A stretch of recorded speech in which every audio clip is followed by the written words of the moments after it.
Hello, I'm Jason Mudd, your host of On Top of PR. For this episode, we are joined by Colin Wylie, a scholarship recipient from Axia Public Relations and the Public Relations Society of America Foundation. Colin is a recent graduate, and he's going to tell us what he's learned in the first few years of his career.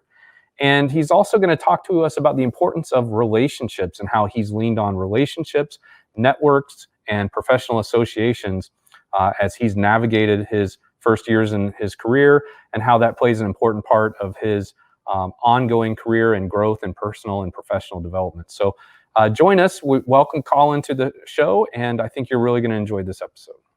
Welcome to On Top of PR with Jason Mudd, presented by Reeve Union. Welcome to another episode of On Top of PR. I'm your host, Jason Mudd, and I'm joined today by Colin Wylie. Colin, welcome to the show. Hey, thanks for having me, Jason. I appreciate it. Colin, we're glad you're here. For our audience, Colin is a recipient of the Axia Public Relations Scholarship from the Public Relations Society of America's Foundation. And he went to college and was active in the Public Relations Student Society of America. And we were thrilled to give him a $2,000 college scholarship to further his studies of public relations. And we thought it'd be fun to catch up with Colin and see where he is now and what he has learned in his career so far. So, Colin, why don't you give us a kind of an update on maybe 2 or 3 sentences on what you're doing now? Sure. So when we first met, that was a couple years ago now. I graduated in 2019 from Brigham Young University in Utah. And my wife and I were expecting a baby, and so we were looking for work in the Midwest to be closer to her family. And we ended up just a couple hours away from her parents here in Oshkosh, Wisconsin. I work here at the university and work as a marketing communications director in this area. Excellent. Terrific. Well, thank you for that update. And how old is your baby now? He's actually a year old now. It's kind of crazy how time flies so fast. Yeah. I love being a father, and I'll tell you, those first years are hard. Personally, for me, years 3 to 7 were my favorite, where they're the most playful and the most enjoyable. And now I have 2 teenagers at home, so it's a completely different experience, I promise. Sure. Yeah, and Oshkosh, I think I've driven through there once and may or may not have met Oshkosh finest for driving a little too fast on the interstate. So nice. But yeah, well, excellent. Well, like I said, we're glad you're here and looking forward to learning more about your career. So Colin, let's talk about what are some of the things you've learned early in the first years, the formative years of your public relations profession? Sure. One of the first things that I thought was important was when I transitioned out of being a student to being a professional is still staying involved with professional organizations. So I am continuing to stay involved with the Public Relations Society of America. I actually serve now on the board of directors for our local Northeast Wisconsin chapter. I felt like to me, it was a really natural transition because I had served on our student chapter board and was involved there. But more than anything, I think that, being involved in a professional organization gives you an opportunity to give back. It gives you an opportunity to meet people within your sector or within your industry locally, which I think has a lot of value because we moved here and I didn't know any other professionals, like professional communicators. So I think that has been something that's been really important to me, and I've loved getting involved there. And I think the other thing that I've learned is for students leaving college or for anyone new into the profession is really taking an opportunity to recognize that it's a learning experience and that mistakes are okay. And as you treat mistakes as a learning experience, then I feel like is where you'll see the most growth. Because, I've had a year now and still haven't had a full school year because with everything that happened with coronavirus, we were kind of shut down and we're learning from that. But every experience that I had ended up being that learning experience that's continuing to shape me as a young professional. Good. So for our audience, we're recording this on September 1st, and it will probably air a couple weeks later. Tell me, right now, are you working from home? Or are you in your home office or your work office? Sure. I wish the air conditioning was as good in my home office. We're doing a combination of being on campus and remote. With my job, I'm really fortunate that I can work remote and have worked remote for most of, from March until August. I actually supervise a group of students in a marketing office that kind of works like an agency. And so because the students are going to predominantly be on campus, I'll be doing a mixture of kind of being on and off campus. Okay. So right now you're at home. No, I'm in the office. Yeah. Oh, okay. Okay. My home office is currently in our master bedroom. Okay, sure. Fortunately, we're actually buying a house right now, so I'll have my own home office. But Nice. For now, we're just in our small little apartment that we got when we moved to Oshkosh. So when COVID-19 is not a pandemic in America, tell me about what your job would normally be like. What is your normal responsibilities? Sure. So as I mentioned, I oversee those students, and each of them will have different roles. I have designers, I have digital marketing specialists, a web developer. So we oversee, because I work for the student union, doing the marketing and communications from that area. Okay. We touch on the assessment aspect of things, focusing on really looking at the data from when we reach out to students looking for different information and seeing how their experience is. But generally, so we will communicate a lot of different messages. We help with dining on campus. We help with student involvement, programming, the actual union facilities, when there's changes or updates or things happening in the facility. But then we also will partner with different on-campus departments, as I mentioned, as kind of like an agency where a campus department could reach out to us and we could be creating an entire marketing plan for them for an event or for a specific initiative that they're trying to get across. And we'll create all the design collateral and, social media assets, and we'll help them kind of create that campaign to roll out. Gotcha. Okay. And in the current era or situation where COVID-19 is currently in a pandemic and you've got, you're working from home and working from the office and everything is kind of up in the air, what are some of the things that you're dealing with and having to manage that would not be part of your normal job description? Sure, yeah. So a lot of similar things. One of the biggest changes in higher education is obviously this transition to being remote. And that means that programming goes remote. Dining isn't remote, thankfully. That would be a lot harder. But so it's a lot of, we've done a lot of research to figure out how do we get students involved still remotely. It's not optimal, obviously. Students want to be in person and getting together, but what our team has really been focused on is how do we give our programmers the best chance for success in their programs? And so what do we do to market it differently? Sure. So a greater emphasis on the digital aspect of things, social media, more like paid social compared to where we used to, lean heavily on print. We're doing that sort of stuff. Additionally, there's a lot of messaging that's going out from the university and from our area talking about, distancing, wearing face coverings on campus. Things are changed pretty significantly, and the state of higher education is really volatile right now. A lot of campuses that have opened earlier have been open for a week, closed down because, rise in cases and concerns.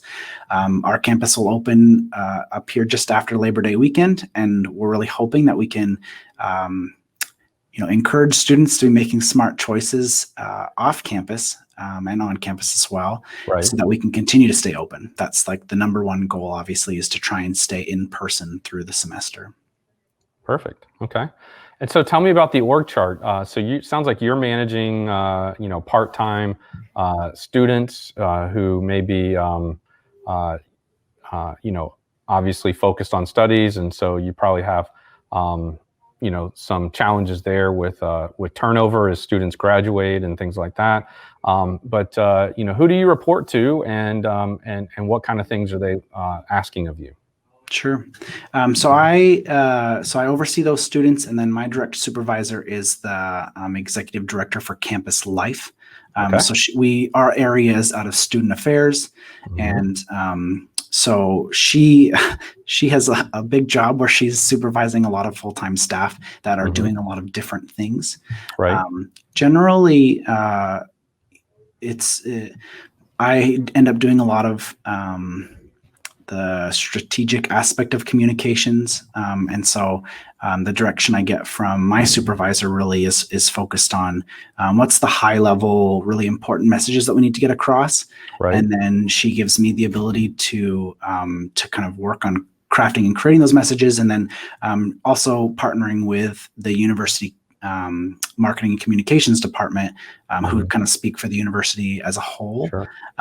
to make sure that those messages are kind of cohesive across the brand. Yeah, that makes sense. What kind of KPIs are you reporting up the org chart? Sure. We'll report a lot about social media analytics, and how people are receiving stuff or interacting. We also will do, depending on the time of year, we do a lot of different, we'll do data grabs when it comes to like dining experience on campus. We have the ability to monitor and calculate how many students are attending events. One of the cool things, we have a system where when students will come to an event, they can swipe in. And then what's neat is we can track when those students are attending an event, but then we can find out which events they're attending throughout the year, if they're only coming once, if they're returners. And so then we can try and adjust our communications to the different types of students that we have. Because you have, in a normal college setting, you have students who are, go-getters, they're involved on campus regularly. Then you have students who a lot of their college experience is off campus. And so we use that data to try and figure out, okay, who is it that we're trying to reach? And we also will end up adjusting our programming to try and reach different groups of people. So for example, a lot of students will commute from home, from nearby rural communities. How do we provide programming that's going to, fit their needs? Because a lot of times they're on campus and then they don't come back in the evening. And so it's kind of adjusting based on the data to see how we can best serve the students. Right. Okay. Excellent.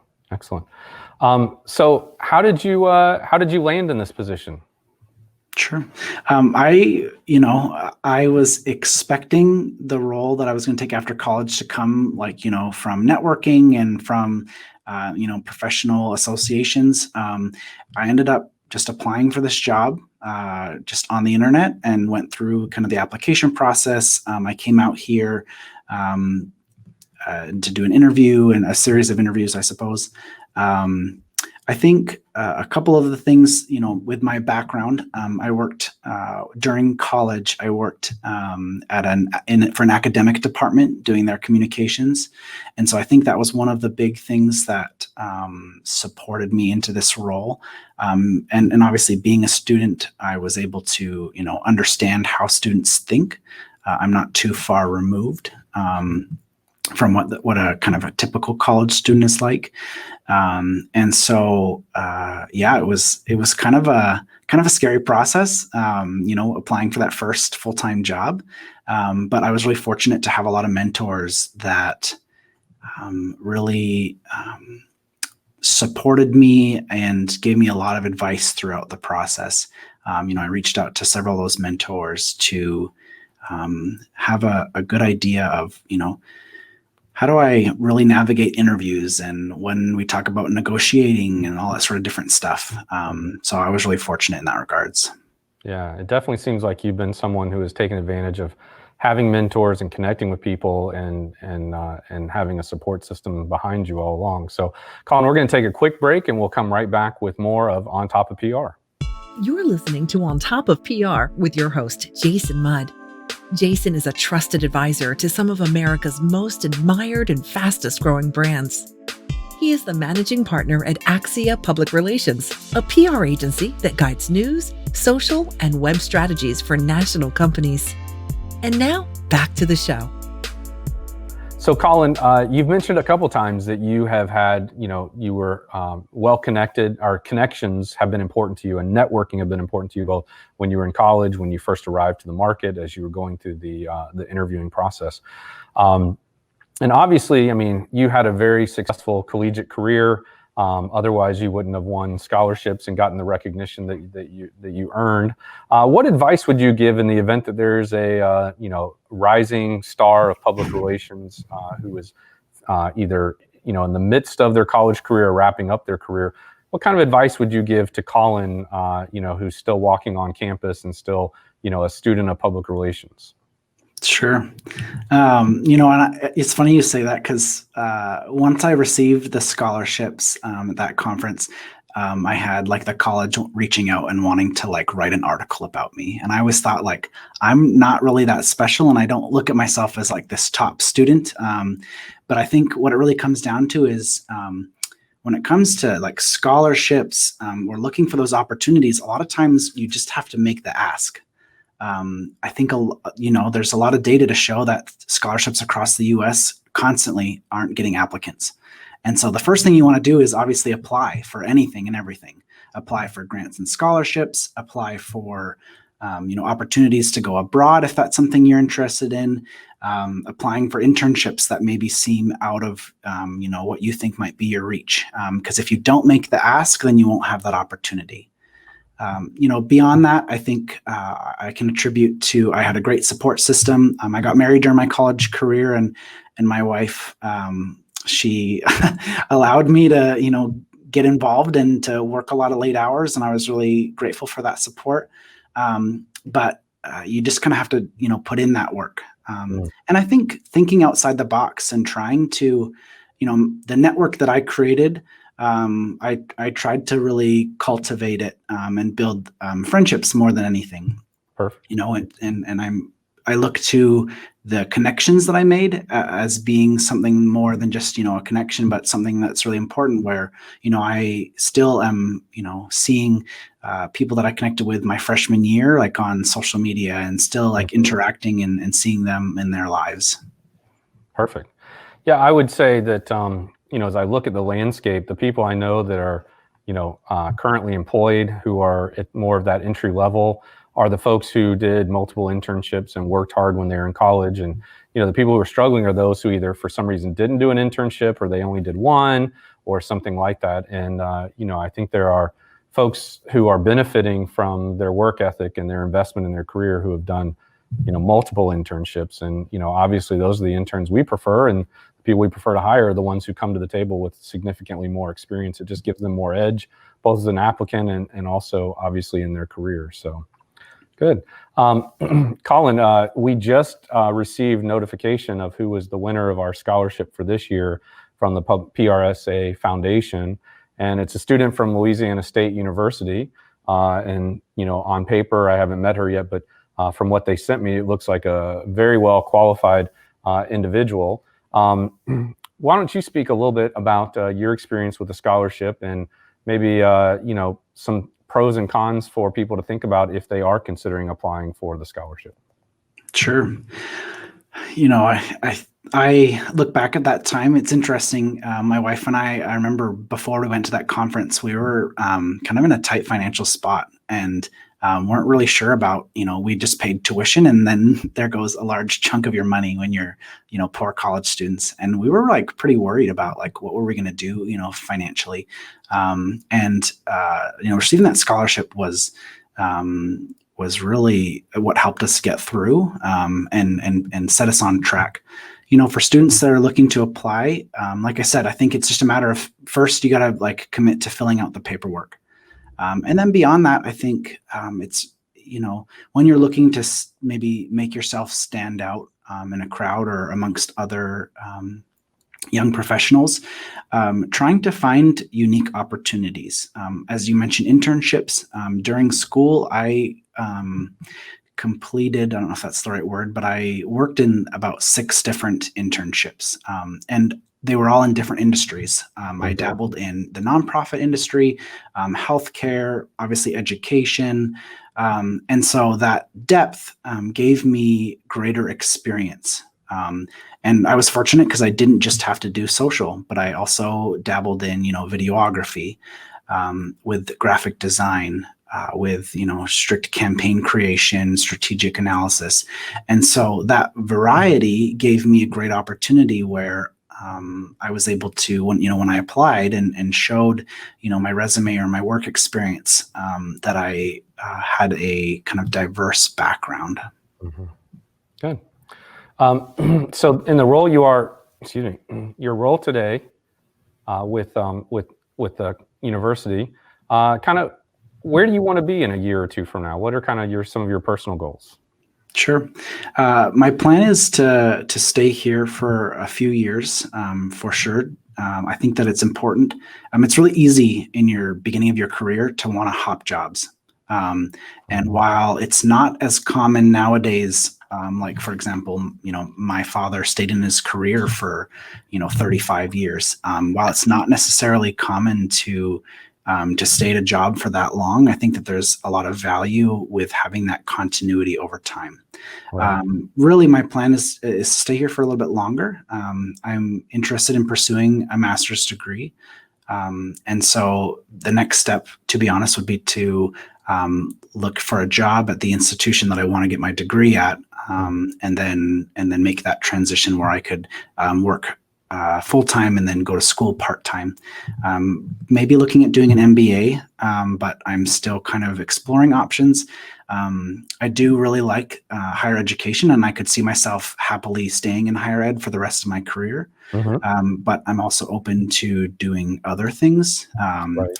And so it kind of just depends on what the cards are dealt. And once I actually kind of get into that master's program, I recognize that there's going to be opportunities that will come through there.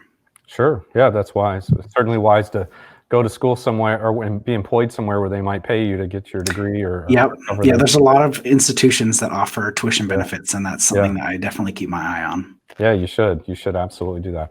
You should also really think about, the pros and cons of getting a master's degree, whether it's in, PR or an MBA or whatever it might be, and see how that aligns with kind of, your career trajectory and where you want to go in the future, if that makes sense. Sure. I know a lot of people they get a master's degree, but they don't really think, okay, what's going to be the impact and the application of that into my career? Some master's degrees are very much about, philosophy and theory and not application. And, but I know you'll do all that. You'll lean on your support network and everything else. So, yeah. So if as we're wrapping up here, if our listeners are interested in connecting with you on the internet, what's the best way for them to reach you, Colin? Sure. So I'm pretty active on most social media platforms. Professionally, I usually stick to Twitter and to LinkedIn. People can find me at my handle is at the Colin Wylie, just all lowercase. And yeah, I love to interact with people. I'm also, pretty active in the PRSA community and with their social channels as well. And so love to see people on, Twitter chats about different topics, or have those different dialogues about the industry. Sure. That makes sense. So yeah, that's great. And for our audience, if you're interested in connecting with Colin, all that information will be in the description and the show notes for this episode today. Colin, any closing thoughts as we're wrapping up today? I think this has been a great opportunity. And I think what's interesting is, as I've been kind of thinking about recording this, really just thinking about how beneficial taking the opportunity to reflect on your career, like we talked about, your trajectory, but also, where you've come. When you can look at that, retrospection and look back and see, oh, I've grown so much, or I've changed so much, or, I'm doing something that I never thought that I would do. So I think it's really valuable, for young professionals to either be looking at, their college career while they're still in it, or looking back and thinking, okay, what did I learn from these that I can, these experiences that I can take forward. That's good advice. Every day I try to reflect on my day, what went well, what could have gone better and what lessons did I learn from it. And, I never regret having those conversations with myself and that time really to think through, how I'm feeling and what I accomplished. And that's a great way to kind of, do a, check with your true north to see if you're headed in the direction you want to be headed in. So Colin, it was great to reconnect with you. It's been a while since we've talked. I'm really proud of you and pleased with, what you're doing, and you've exemplified, our investment in you well. And I just wish you and your family and your career very much success. And if there's everything I can do for you, please don't hesitate to reach out. Thanks, Jason, and thanks everyone at Axia. Grateful for all the hard work that you do and the support that you give to students and young professionals. Our pleasure. Our pleasure. Be well, my friend. Thank you. This has been On Top of PR with Jason Mudd, presented by Review Maxer.